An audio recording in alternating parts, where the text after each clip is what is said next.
wabarakatuh. Perkenalkan, nama saya Andra Ariska, NIM 1920202045. Tugas Akhlak Tasawuf, dosen pengampu Bapak Muftiali MPDI, Prodi Pendidikan Agama Islam, Fakultas Ilmu Tarbiyah. Saya akan menjelaskan materi mengenai cara kaum sufi mendekatkan diri pada Allah Subhanahu wa Ta'ala. Makna dekat dengan Allah diartikan oleh kaum sufi setidaknya ada 3 konsepsi, yang itu yang pertama, melihat dan merasakan kehadiran Allah melalui mata hati atau anwar al-basirah yang menghasilkan makrifat al-haq. Yang kedua yaitu perjumpaan langsung yang disebut dengan anwar al-munawajah atau lahiriah Tuhan atau wahdat asyuhud. Yang ketiga yaitu ittihad atau penyatuan manusia dengan Tuhan melalui fana.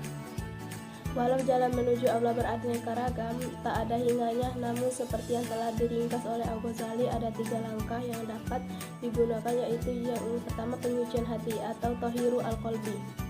Sebagai langkah pertama, tarekat terdiri atas 2 bagian, yaitu mawas diri dan penguasaan serta pengendalian nafsu-nafsu. Yang kedua yaitu konsentrasi dalam zikir. Zikir adalah jalan atau tangga utama untuk mengantar ke penghayatan fana dan makrifat Allah. Yang ketiga fana, yaitu proses beralihnya kesadaran dari alam indrawi ke alam kejiwaan atau alam batin. Oleh karena itu, fana adalah hal yang amat didambakan dalam tasawuf. Tujuan utama yang menjadi inti tasawuf adalah mencapai penghayatan makrifat atau jalan menuju zat Allah. Makrifat berarti pengetahuan, maksudnya pengetahuan tentang Tuhan dari dekat sehingga hati sanubari dapat melihat Tuhan.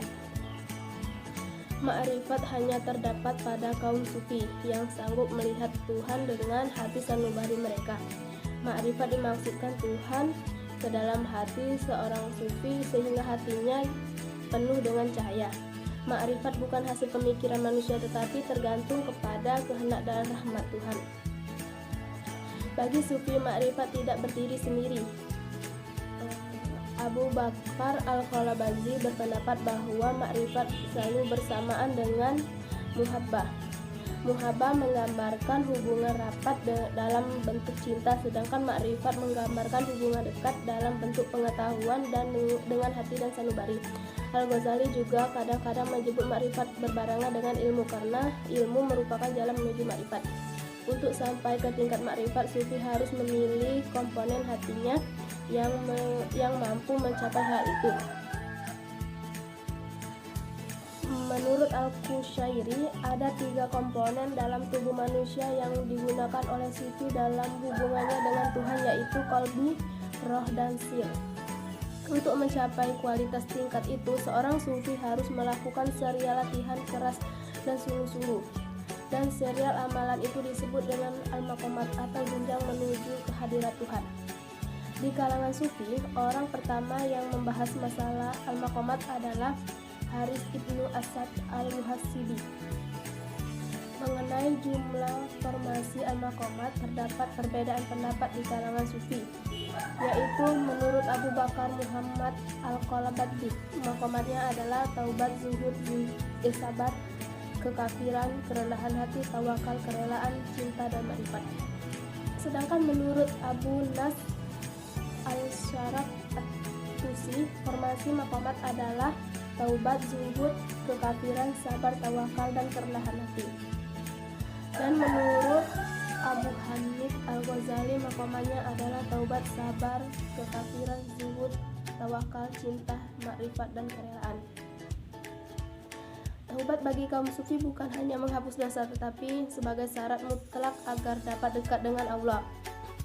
Zuhud yaitu mengurangi dan kalau mungkin mengabaikan kehidupan duniawi dengan segala kenikmatannya, sebab kenikmatan di dunia itu hanya bersifat sementara.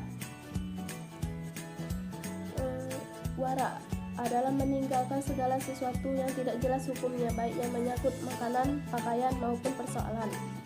Sabar artinya konsekuen atau konsisten dalam melaksanakan perintah Allah.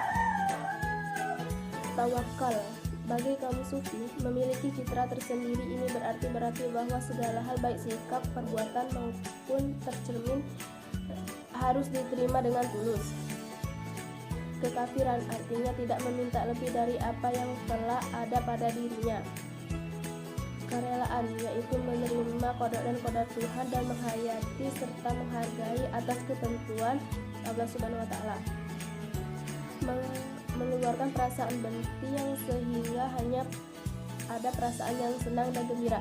Makrifat, mengetahui dari dekat sehingga hati dapat melihat dengan Allah. Baik, itu saja penjelasan dari saya. Lebih dan kurangnya saya mohon maaf.